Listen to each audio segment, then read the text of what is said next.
Hello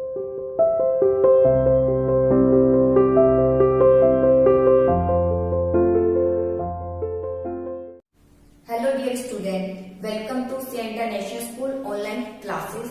Dear plus 2 commerce class, today we will discuss about chapter recruitment. Unit 6 staffing जो unit है उसका आज हम नेक्स्ट चैप्टर रिक्रूटमेंट स्टार्ट करेंगे। इससे पहले हम स्टाफिंग पढ़ लिया है। स्टाफिंग की ही एक्टिविटी है रिक्रूटमेंट। इससे पहले जब हमने स्टाफिंग पढ़ा था, स्टाफिंग में हमने देखा स्टाफिंग कोई छोटी प्रोसेस नहीं है, बहुत ही महत्वपूर्ण प्रोसेस है और इसमें ये सब एक इम्पोर्टेंट पार्ट माना जाता है। अगर इसमें थोड़ी सी भी कमी आप छोड़ देते हैं तो आपकी सारी जो मैनेजमेंट आप कर रहे हैं, सारी एक्टिविटी मीनिंगलेस रह जाएगी। इसलिए स्टाफिंग बहुत ही महत्वपूर्ण एक्टिविटी है। वहीं से स्टाफिंग में जो एक्टिविटी की जाती है वो कौन कौन सी होती है? सबसे पहले आता है रिक्रूटमेंट, क्योंकि स्टाफिंग किसी व्यक्ति को लगाना है, कैपेबल व्यक्ति को लगाना है, लगाने के लिए व्यक्ति को बुलाया जाता है। तो इसके लिए स्टार्ट होता है ये रिक्रूटमेंट से। रिक्रूटमेंट यानी भर्ती। इसे हम पॉजिटिव प्रोसेस बोलते हैं। पॉजिटिव प्रोसेस क्यों बोलते हैं? क्योंकि इसके अंतर्गत व्यक्तियों को क्या किया जाता है? बुलाया जाता है, इनवाइट किया जाता है ज्यादा व्यक्तियों को कि वो जो भी डिजर्विंग कैंडिडेट है वो आए और अपनी एप्लीकेशन दे। इसलिए इसे पॉजिटिव प्रोसेस भी कहा जाता है। तो अब देखने हैं बेटा रिक्रूटमेंट क्या है। रिक्रूटमेंट वह प्रोसेस है जिसके अंतर्गत जो डिजर्विंग कैंडिडेट है उसको उन्हें जो है स्टिमुलेट किया जाता है, उन्हें प्रेरित किया जाता है, मोटिवेट किया जाता है कि वो हमारी संस्था की ओर एप्लीकेशन दे आए, ताकि हम उनमें से बेस्ट को क्या कर सके, सिलेक्ट कर सके। तो रिक्रूटमेंट एक पॉजिटिव प्रोसेस है। और यही अगर हम सिलेक्शन देखिए तो सिलेक्शन क्या है? Negative process. सिलेक्शन क्या है? नेगेटिव प्रोसेस है। तो रिक्रूटमेंट पॉजिटिव प्रोसेस है। रिक्रूटमेंट में ही फर्स्ट पॉइंट आता है requisition of employ. Requisition of employ मतलब सबसे पहले प्रोसेस क्या है? रिक्रूटमेंट की प्रोसेस। किस तरीके से रिक्रूटमेंट स्टार्ट होगा? सबसे पहले रिक्विजिशन यानी प्राप्ति, यानी कितने एम्प्लॉय की जरूरत है।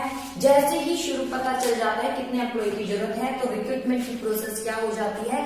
शुरू हो जाती है। रिक्विजिशन ऑफ एम्प्लॉय, इसमें नंबर ऑफ कैंडिडेट कि नंबर ऑफ कैंडिडेट कितने चाहिए पर्टिकुलर डिपार्टमेंट को, पहले हमें ये पता होना चाहिए। फिर पर्टिकुलर डिपार्टमेंट जो है, जैसे प्रोडक्शन डिपार्टमेंट है, उसे अपने डिपार्टमेंट में व्यक्तियों की जरूरत है तो वो जरूरत का अनुमान बताएगा। किसको? कौन से डिपार्टमेंट को? ह्यूमन रिसोर्सेज डिपार्टमेंट को। वही में एक कार्य करता है, इसके लिए अलग से जो डिपार्टमेंट बनाया जाता है।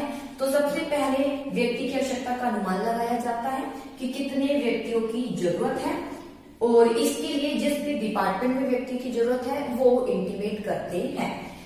Requisition of employ. इसके बाद आता है आइडेंटिफिकेशन ऑफ सोर्स। अब इसके बाद जो एचआरएम है, ह्यूमन रिसोर्सेज जो डिपार्टमेंट है, ह्यूमन रिसोर्सेज का जो मैनेजमेंट करता है, वो क्या करता है? Identification of source. सोर्स को आइडेंटिफाई करता है कि ये जो कैंडिडेट है हमें कहाँ से अवेलेबल होगा। अगर कोई पोस्ट वैकेंट है, इंटरनल से भरी जाए या फिर किससे भरी जाए? एक्सटर्नल से। अगर लगता है कोई हाई पोस्ट है और हमें अपने ही कैंडिडेट चाहिए तो हम उसे इंटरनल के थ्रू भर देते हैं, और अगर चाहिए ज्यादा लोअर ही पोस्ट है तो उसके लिए हम एक्सटर्नल यूज कर लेते हैं। डिपेंड करता है अकॉर्डिंग टू सिचुएशन किस व्यक्ति को हमें रखना है। तो रिक्विजिशन ऑफ एम्प्लॉय में सबसे पहले व्यक्ति की आवश्यकता का अनुमान लगाया जाता है, कितने व्यक्तियों की आवश्यकता है। फिर आइडेंटिफिकेशन ऑफ सोर्स में भाई कितने आइडेंटिफाइड सोर्स यानी कौन कौन से सोर्स है, इंटरनल है या फिर एक्सटर्नल सोर्स है। ठीक है, इंटरनल सोर्स तो व्यक्तियों को भरा जाता है संस्था में से, एक्सटर्नल व्यक्तियों को बाहर से बुलाया जाता है। इसके बाद आता है इन्विटेशन टू इंटरेस्टेड पीपल। जब ये डिसाइड कर लिया जाता है कि कैंडिडेट इंटरनल से बुलाया जाए या एक्सटर्नल से, डिसाइड करने के बाद मान लीजिए इंटरनल से बुलाया जाता है, फिर उसको इनवाइट किया जाता है। उसको क्या किया जाता है? इनवाइट किया जाता है व्यक्तियों को, किसी के थ्रू भी भेजी जा सकती है। इनवाइट किया जाता है डिजर्विंग व्यक्तियों को कि वो संस्था में आए और अपनी एप्लीकेशन दे। इसके लिए बहुत से एडवर्टाइजमेंट किए जाते हैं और कुछ मेथड भी यूज किए जाते हैं। जैसे कुछ व्यक्ति तो ऑलरेडी ही संस्था को पहले से ही अपना डेटा भेज देते हैं कि कभी भी जरूरत हो तब हमें बुलवाया जाए। तो इसके लिए जो है संस्था वहां से भी व्यक्तियों को ले सकती है। तो जो इंटरेस्टेड व्यक्ति है उसको इन्विटेशन दिया जाता है, आ सकते हैं वो, लेकिन उसमें से बेस्ट को ही सिलेक्ट किया जाता है। इसके बाद preparing list of deserving applicant. जैसे ही एप्लीकेशन आ जाती है नंबर ऑफ एप्लीकेशन जैसे ही बहुत सारी आ जाती है तो उसमें से क्या किया जाता है, बहुत से टास्क कंडक्ट किए जाते हैं। टास्क कंडक्ट करने के बाद एक लिस्ट प्रिपेयर की जाती है, जिसमें 2 प्रकार की लिस्ट होती है, जो एक डिजर्विंग है और जो डिजर्विंग नहीं है। जो डिजर्विंग कैंडिडेट है उसको इन्वाइट किया जाता है ताकि आगे की प्रोसेस को फुलफिल किया जा सके। जो डिजर्विंग नहीं है उनको रिजेक्ट कर दिया जाता है, उनकी अलग लिस्ट प्रिपेयर कर दी जाती है। तो ये है रिक्रूटमेंट की प्रोसेस। सबसे पहला रिक्विजिशन ऑफ एम्प्लॉय, एम्प्लॉय की आवश्यकता का अनुमान लगाया जाता है, कितने व्यक्तियों की जरूरत है। जैसे ही व्यक्ति की आवश्यकता का अनुमान लगाया जाता है, रिक्रूटमेंट की प्रोसेस शुरू हो जाती है। इसके बाद आता है आइडेंटिफिकेशन ऑफ सोर्स। सोर्स का पता लगाया जाता है कि ये व्यक्ति कहाँ से लाया जाए, इंटरनल से लेकर आया जाए या फिर एक्सटर्नल से के थ्रू भरा जाए। इंटरनल यूज किया जाए या एक्सटर्नल, ये व्यक्ति कैसे आए। मेनली जब हाई पोस्ट है तो इंटरनल के थ्रू व्यक्ति की भर्ती की जाती है, अगर एक्सटर्नल है तो फिर बाहर से व्यक्ति को बुलाया जाता है। इन्विटेशन टू इंटरेस्टेड पीपल, फिर जैसे ही सिलेक्ट कर लिया जाता है कि कोई सोर्स से व्यक्ति को बुलाना है, फिर व्यक्ति को इनवाइट किया जाता है। जैसे एक्सटर्नल सोर्स यूज करना है तो व्यक्ति को इनवाइट किया जाता है, संस्था की ओर अट्रैक्ट किया जाता है कि वो संस्था में आए, अपनी एप्लीकेशन दे। फिर जैसे ही एप्लीकेशन हो जाती है तो उसमें से बेस्ट को सिलेक्ट कर लिया जाता है ताकि आगे की प्रोसेस को फुलफिल कर सके। टेस्ट कंडक्ट किए जाते हैं और जो डिजर्विंग नहीं है उनकी एक अलग लिस्ट बना दी जाती है। तो ये है बेटा प्रोसेस ऑफ रिक्रूटमेंट। रिक्रूटमेंट की प्रोसेस क्या है। अब आता है सोर्स क्या है रिक्रूटमेंट की। तो रिक्रूटमेंट की सोर्स क्या क्या है, देखिए बेटा, यानी व्यक्तियों को बुलाना है। पॉजिटिव प्रोसेस में व्यक्तियों को बुलाया जाता है। कौन कौन से सोर्स है, तो इसमें इंटरनल आता है और दूसरा आता है एक्सटर्नल। ठीक है, अब आता है इंटरनल सोर्स क्या है। तो इंटरनल सोर्स जिसमें व्यक्तियों को संस्था में से ही भरा जाता है, यानी संस्था में ही व्यक्ति कार्य कर रहा है, उसको वहीं से ही सिलेक्ट कर दिया जाता है संस्था में किसी भी हाई पोस्ट के लिए, तो वो कहलाया जाता है। व्यक्ति संस्था में से ही है और संस्था में ही दूसरी पोस्ट पर आ गया, उसे बोलते हैं इंटरनल सोर्स। तो इंटरनल सोर्स में सबसे पहले आता है प्रमोशन, ट्रांसफर, लेवल। तो बेटा प्रमोशन आपको पता है, प्रमोशन मतलब जब एक व्यक्ति को हाई पोस्ट दे दी जाती है। व्यक्ति को कौन सी पोस्ट दे दी जाती है, हाई पोस्ट दे दी जाती है, तो क्या हो जाता है, व्यक्ति का प्रमोशन हो जाता है। यानी लोअर लेवल था, अब थोड़ा अपर लेवल पर आ गया, तो इट मींस हम कहेंगे प्रमोशन। बेटा जब प्रमोशन होता है, हाई पोस्ट आती है, तो उसके पास अथॉरिटी भी हाई हो जाती है, उसकी रिस्पॉन्सिबिलिटी भी क्या हो जाती है, हाई हो जाती है। और ऐसे ही प्रमोशन के साथ एक डिमोशन भी आता है। कुछ व्यक्ति, प्रमोशन किसका होता है, जो बहुत ही एफिशिएंट व्यक्ति होते हैं, काफी कुशल है, काफी हार्ड वर्किंग है, तो उसका क्या कर दिया जाता है, प्रमोशन। फिर आता है डिमोशन। क्या है, कुछ व्यक्ति को डिमोशन भी किया जाता है अगर व्यक्ति लेस एफिशिएंट है, उस एक पोस्ट केबल नहीं है, तो उनको लोअर पोस्ट पर ला दिया जाता है, जिस पोस्ट पर उससे नीचे वाली पोस्ट पर, तो उसे कहते हैं डिमोशन। तो ये सब इंटरनल सोर्स है, क्योंकि व्यक्ति संस्था में या संस्था में ही उसको एडजस्ट किया जाता है, या तो हाई पोस्ट पर या फिर लो पोस्ट पर। इसके बाद आता है ट्रांसफर। तो ट्रांसफर क्या है, कई बार संस्था में देखा जाता है किसी एक पर्टिकुलर डिपार्टमेंट में व्यक्ति की अधिकता है, एक्सेस है, तो वहां और एक पर्टिकुलर डिपार्टमेंट है, मान लीजिए ये डिपार्टमेंट है, ये बी डिपार्टमेंट है, यहाँ पर जो है कम है, यहाँ पर व्यक्ति की मात्रा कम है, लेस है, और जरूरत है व्यक्ति की, तो क्या कर दिया जाता है, व्यक्ति यहाँ से इस डिपार्टमेंट में भेज दिया जाता है। इसे बोलते हैं ट्रांसफर। ट्रांसफर हमेशा सेम पोस्ट के लिए सेम लेवल पर ही किया जाता है।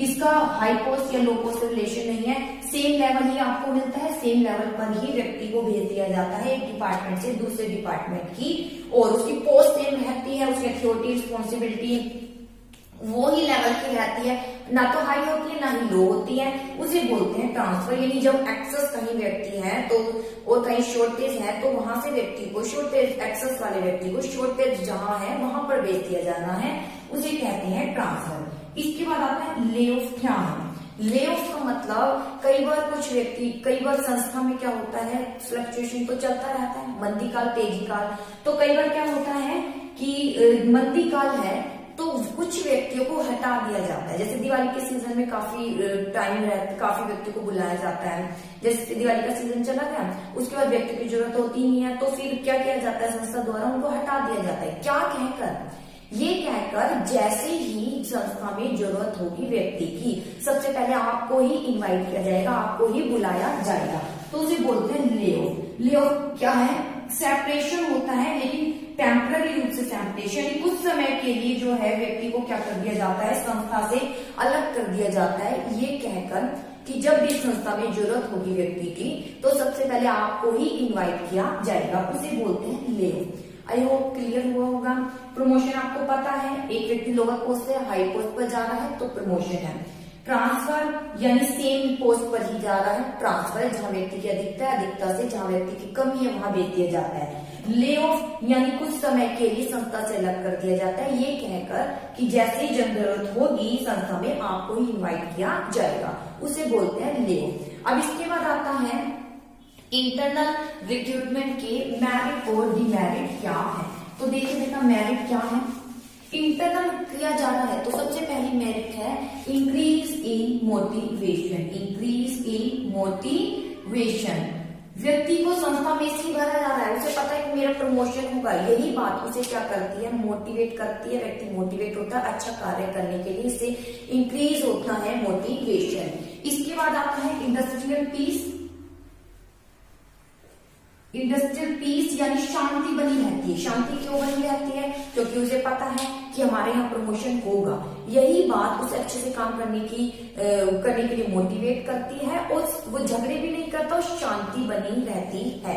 इसके बाद आता है इजी सिलेक्शन। इंटरनल का सबसे अच्छा फायदा यह है कि इजी सिलेक्शन है, क्योंकि आपको पता है व्यक्ति क्या है, कितना हार्ड वर्किंग है, उसका सब पास्ट आपको पता है और वो कितना एबल है ये भी आपको पता है, इसलिए इजी हो जाता है सिलेक्शन। यहाँ पर आपको व्यक्ति के बारे में खास वेरीफाई करने की जरूरत नहीं है, व्यक्ति को ट्रेनिंग देने की जरूरत नहीं है, इसलिए आप बहुत ही इजीली रूप से आप उस पर भरोसा करके उसको पोस्ट दे सकते हैं, इसलिए इजी होता है selection. No need of induction. Induction होता है यानी परिचित कराना, परिचित कराने की जरूरत नहीं होती। क्यों नहीं होती परिचित कराने की, व्यक्ति तो संस्था में से ही है, उसे संस्था के बारे में सब पता है, रूल रेगुलेशन की पॉलिसी ऑब्जेक्टिव कुछ नहीं बताना होता है, बहुत थोड़ा बहुत जहां जरूरत बताया जाता है, बाकी और कुछ खास बताने की जरूरत नहीं होती, इसलिए परिचित कराने की जरूरत नहीं होती, टाइम बच जाता है। इसके बाद आता है इकोनॉमिकल। काफी इकोनॉमिकल है, इकोनॉमिकल यानी कम खर्चा। कम खर्चा क्यों है, क्योंकि यहाँ पर व्यक्ति संस्था में से है, ना कोई आपको जारी करना एडवर्टाइज, ना कोई व्यक्ति को इंट्रो लेना है, ना ही कुछ करना है, ना कोई प्रिंटिंग खर्चे, कुछ नहीं है, इसलिए बहुत ही कम, बहुत ही सस्ता जो सोर्स है खर्चा आपका आ जाता है इससे कम। इसके बाद आता है इकोनॉमिकल सोर्स। इसके बाद आता है इसके लिमिटेशन क्या है। आई होप मेरिट क्लियर हुए होंगे। मोटिवेशन इंक्रीज हो जाता है क्योंकि व्यक्ति संस्था में से है, उसको प्रमोशन होगा, ये बात उसको मोटिवेट करती है और इसी से व्यक्ति शांत रहता है, झगड़े कम होते हैं। सिलेक्शन इजी, संस्था के लिए सबसे ज्यादा इजी हो जाता है, परिचित कराने की जरूरत नहीं और बहुत ही सस्ता साधन है। अब आता है लिमिटेशन क्या है। तो पहला limitation stop the entry of young blood. Young जो ब्लड है उसकी एंट्री स्टॉप हो जाती है। क्यों, क्योंकि प्रमोशन पता ही है कि संस्था में से ही व्यक्ति को पोस्ट दी जाएगी, बाहर जो टैलेंटेड व्यक्ति नहीं आ पाते, इसलिए उनकी एंट्री रुक जाती है इस इंटरनल सोर्स के द्वारा। आगे एम्प्लॉय बिकम लेथर्जिक। ठीक है, लेथर्जिक यानी आलसी हो जाते हैं, सुस्त हो जाते हैं। सुस्त क्यों हो जाते हैं, कंपटीशन कुछ है ही नहीं, उन्हें पता है हमारे प्रमोशन होना है और कोई व्यक्ति बाहर से आने में, यही बात उन्हें लेजी बना देती है और उन्हें सुस्त बना देती है। अगर कंपटीशन होगा तो वो ज्यादा एफिशिएंसी से काम करेंगे, कहीं ना कहीं उन्हें पता है कि कोई नहीं आने वाला, हम ही आप प्रमोट होंगे, तो ये बात उनको सुस्त बना देती है। इसके बाद आता है not available in new organisation. New organisation के अवेलेबल नहीं है क्योंकि ये तो इंटरनल है, व्यक्ति का पहले से काम करना जरूरी है, तो नए में तो सारे ही नए होते हैं, इसलिए न्यू ऑर्गेनाइजेशन के लिए नहीं है। Sense of competition about employ hampered होती है, ठेस पहुंचती है। क्यों, एम्प्लॉय की भावना, उसके लिए कोई कंपटीशन नहीं है, किससे कॉम्पीट करे वो, कैसे पता चले वो कितना ज्यादा एफिशिएंट है दूसरे व्यक्ति से, ऐसा कुछ हो ही नहीं पाता, इसलिए उसकी ठेस पहुंचती है कंपटीशन की भावना को, वो खुद ही अच्छा कर रहा है, बस जब तक कंपटीशन में नहीं आएगा उसे पता नहीं चलेगा कि वो कितना बेस्ट है, ठीक है, उसमें कितनी कमी है, ये उसको पता नहीं चलता, इसलिए भावना पहुंचती है ठेस। इसके बाद आता है frequency transfer with productivity negatively, यानी इसमें ट्रांसफर का भी प्रावधान है। ट्रांसफर करने से क्या होता है, व्यक्ति एक एरिया में स्पेशलिस्ट नहीं हो पाता और उसकी एफिशिएंसी क्या होती है, हिट हो जाती है, क्योंकि एक डिपार्टमेंट से दूसरे में भेजा जा रहा है, दूसरे से तीसरे में, क्योंकि वहां कमी है, तो एक जगह ढंग से कार्य नहीं कर पाता, नहीं कार्य कर पाता तो प्रोडक्टिविटी होती है हिट, उसकी स्पेशलाइजेशन को प्रभाव पहुंचता है। तो यह विटा लिमिटेशन, यंग ब्लड नहीं आ पाते हैं क्योंकि एंट्री नहीं हो पाती, सब न्यू के सब पुराने ही मेंबर होते हैं, और सुस्त हो जाते हैं क्योंकि पुराने मेंबर को पता है कोई कंपटीशन में आना ही नहीं है, न्यू ऑर्गेनाइजेशन के लिए नहीं, न्यू ऑर्गेनाइजेशन में सारे न्यू ही व्यक्ति होते हैं। और हैम्पर्ड यानी ठेस पहुंचती है व्यक्ति की भावना को, जब उसका बार बार होता है ट्रांसफर, एक जगह टिक कर नहीं है और एक जगह टिक कर वो स्पेशलाइजेशन का लाभ नहीं उठा पाता, इस तरीके से प्रोडक्टिविटी भी हिट होती है और उसके हित को भी ठेस पहुंचती है कि अब तक इतना काम किया लेकिन स्पेशलाइजेशन उसको नहीं मिली। तो ये इसके limitation, I hope topic clear हुआ होगा। ओके।